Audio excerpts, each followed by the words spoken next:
O que você acha? O Monark aí, hoje ele é terraplanista, né? Hoje ele, infelizmente, se afundou nas brisas da mente, né? Se afundou nas brisas da mente. E o Monark... Tem um podcast que ele seria um bom convidado. Qual? Ah, da Renatona ali, né? Seria. Supostamente. O Monark, ele se afundou nas brisas da mente mesmo. Ele acabou se tornando uma pessoa bastante teorista da conspiração. Conspiracionista, né? Sim. O que você acha do Monark? Vocês têm uma certa gratidão por ele? Porque eu imagino que ele que te trouxe para esse mundo do sucesso, Sim. da fama. Ele que te colocou nos holofotes. Porque ele que teve a ideia de fazer o podcast. Sim, ele e o Igor que abriram as portas pra falar, cara, venham no nosso estúdio e façam aqui o primeiro videocast feminino do Brasil. Mas o Monark, ele era um pouco mais idealista, então eu imagino que partiu um pouco mais dele. Não, foi dos dois. Foi dos dois. E, hoje, vendo todo isso que aconteceu com o Monark, o que você sente dele? Eu nunca mais falei com ele, você acredita? Nunca mais falei com ele, já faz anos. Desde do Monark Day, que é o que a gente chama, eu nunca mais falei com ele. Monark Day. Que teve lá, foi em fevereiro de 2022 lá. A gente tava lá, né? A gente passou por tudo junto com o pessoal do Flow. Eu tenho uma enorme gratidão por ele, por tudo que ele fez, porque comigo ele sempre foi muito gente boa. Ele também é árabe, o Monark. E ele que reviu a nossa sociedade, porque a gente chegou lá contratada como apresentadoras, e quando estava funcionando muito e estava entrando uma grana de patrocinador, ele falou, cara, vocês não estão ganhando nada parecido com o que a gente está ganhando com o Vênus. Vamos ser sócios e todos ganharem em partes iguais? Em 4 partes? E aí ele que sugeriu esse lance da sociedade. Então eu tenho uma gratidão com essa ideia dele como um empresário ali. E ele sempre me tratou muito bem, sempre atendeu ali as demandas do Vênus, tudo certo. Mas eu nunca fui amiga dele de fato, assim, de proximidade. Então eu tenho uma gratidão, mas eu não sei o que aconteceu depois do Monark Day, nunca mais falei com ele. Você acha que foi justo o cancelamento dele? Eu acho que tinha que acontecer o que aconteceu. Mas quem tava lá dentro entendeu tudo o que aconteceu. Entendeu que já tinha tido houve outros cancelamentos dele. A gente entendeu que ele citou um exemplo que não foi o melhor exemplo na fala dele. Ele fez uma fala que a gente não concorda. Só que o que eu vejo, que já se esperava que ele caísse. Estavam esperando dar o último empurrão, sabe? Então, qualquer tropeço dele foi... E não foi um pequeno tropeço, foi um grande tropeço. Não vou passar pano na fala dele. Só que as pessoas já estavam querendo empurrá-lo do precipício. Então, isso corroborou com a queda dele, entendeu? Mas eu não sei dizer se foi justo ou não.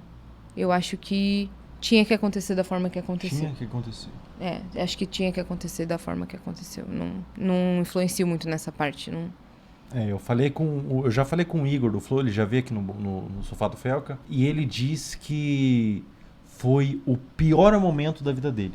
Sim, foi difícil pra eles mesmo. Foi horrível pra eles. Porque o Flow ficou em déficit financeiro. O Flow teve que manter ali toda a galera que tava trabalhando, porque tava em fase de expansão, de crescimento. Então, antes, quando eu cheguei, tinham tipo 7 pessoas trabalhando. Depois expandiu pra 100 e poucas pessoas. E aí eram famílias que dependiam. E aí aconteceu uma decisão que foi de cima. A gente não teve participação alguma na decisão da saída do Monark. Então, a gente não teve muito essa coisa de, quem vota pra saída do Monark? Não. Eles, a galera lá, a cúpula que decidiu, e ele saiu e vendeu a parte dele, saiu da sociedade. Mas foi muito difícil para a empresa porque a gente entrou em prejuízo de milhões. Todo mundo. De milhões de reais. Milhões. Por mês. Ia passando cada mês e ia devendo mais milhões. De verdade, assim. Foi bem complicado. E cortaram a monetização do YouTube do canal do Flow. E os patrocinadores, 90% saíram. Então foi muito complicado. Mas você ainda acha que tinha que acontecer? Teve que acontecer o que aconteceu. Entendeu? Aconteceu da forma que aconteceu. Não tenho que falar que eu tinha que voltar no tempo e mudar, porque acho que nem o Igor. Nem o Igor mudaria o que aconteceu. Pois é. Existe uma Infelizmente tensão aconteceu. Já existe uma tensão. E realmente são coisas difíceis são coisas que não se falam, né? Coisas que não se falam. Sim, infelizmente aconteceu. Você acha que Como foi pra você esse momento? Pro Igor foi o pior momento da vida dele. Como foi pra você? Existiu um choque? O que existiu pra você?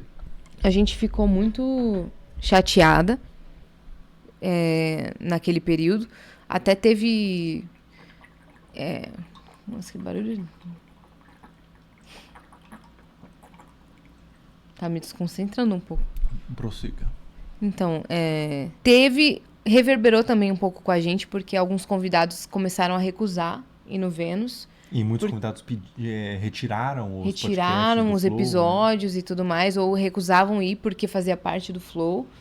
E ali a gente, por uma fase, também perdeu a monetização junto com o Flow. Então foi um período difícil. É mesmo? O Vênus também perdeu a monetização? Por uma fase, sim. A gente voltou antes que o Flow. O Flow perdeu por mais tempo, mas todo mundo ali da casa perdeu. É mesmo? Caramba, o YouTube passou a faca, hein? Sim, passou a tesoura.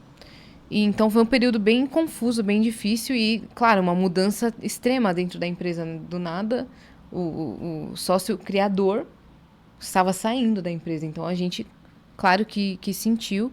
E foi um dia que parecia... Eu nunca vi o Flow com uma vibe de velório tão grande. A gente estava lá no dia e entrava, sabe, advogado de terno, CEO, e subia, e descia a gente chorando. E a ex-namorada do Monark, tipo, tava chorando, uma galera chorando. Do tipo... que foi... Velório. Foi um acontecimento que doeu em todo mundo ali, entendeu? Então, pra gente foi também difícil. E aí teve uma comunicação da empresa inteira do tipo, vamos soltar uma nota de esclarecimento para dizer que a gente não concorda com as falas do Monark. E aí o Vênus sofreu em peso essa retaliação, porque a gente soltou essa nota de esclarecimento, só que todo mundo soltou a mesma nota. Mas a gente sofreu uma retaliação do tipo, vocês são ingratas e tudo mais, vocês estão soltando nota de repúdio. Só que foi um direcionamento de toda a empresa, não foi uma decisão nossa. Sabe? Todo mundo soltou essa mesma nota. Ninguém soube muito do que fazer. Bastante. Ninguém soube muito como lidar, como fazer. Talvez, se perguntassem que vocês lidariam diferente, talvez eles falassem que sim, que lidariam de uma forma diferente, com um outro conhecimento, com uma outra maturidade. Mas, ao meu ver, aconteceu da forma que, infelizmente, teve que acontecer. Caramba, puxa vida. Uma fatalidade aí na história da produção de conteúdo do Brasil, na história de podcast do Brasil, foi uma fatalidade, porque o Flow era o maior podcast do Brasil, disparado, assim, maior do que o Podpah. Hoje o Podpah eu acho que é o maior, né? Acho que inscritos, Pode-se dizer sim. que sim, né? O Podpah é o maior, Acho depois que inscritos, entra o Flow, sim. Inteligência Limitada e tudo mais. Sim. Mas foi uma fatalidade mesmo, foi pro Jornal Nacional e tudo Então, mais. exato, foi uma... Pois foi um acontecimento que... aconteceu e afetou muita gente. Uhum. Muita gente foi afetada por isso. E a Yasmin também foi afetada, né? Sim, Uma das pessoas afetadas menos do diretamente. que o Flow, por exemplo, óbvio, mas a gente também fazia parte ali da hub de podcasts. Mas então. você conseguiu se reconstruir, hoje você tá com o seu podcast mantendo ele. Sim. Reconstruído. Você sente que existiu um fim nessa história? Você sente isso, que você conseguiu se reconstruir, conseguiu se recuperar? Ou você sente dos pesos dessa história? Você sente que, Não, a gente você sente que se não fosse isso, você hoje seria maior? Não, eu acho que não. A gente conseguiu ali lidar e toda a empresa conseguiu se reconstruir de uma outra maneira, né, de uma perspectiva diferente. Achei até que o Igor mudou muito a forma dele de conduzir o podcast. Não sei se você percebeu essa mudança. Mudou. Também, né? Quando dividia ali com o Monark, ele tinha uma certa postura depois que ele passou a apresentar mais sozinho. Responsável, né? No Mais que fala, consciente. E Mudou? ele passou a estudar mais os assuntos. Então, eu admiro muito o Igor. Ele cresceu muito enquanto comunicador. E eu nunca mais soube, assim, notícias do Monark, além do que vai pro YouTube. Então, eu não sei nem dizer como é que ele tá agora. Eu acho que ele foi o maior cancelamento da internet, assim, Foi. de longe, assim. Foi. E a gente O maior esteve ali, cancelamento da internet. e a gente esteve ali ao lado, foi mesmo.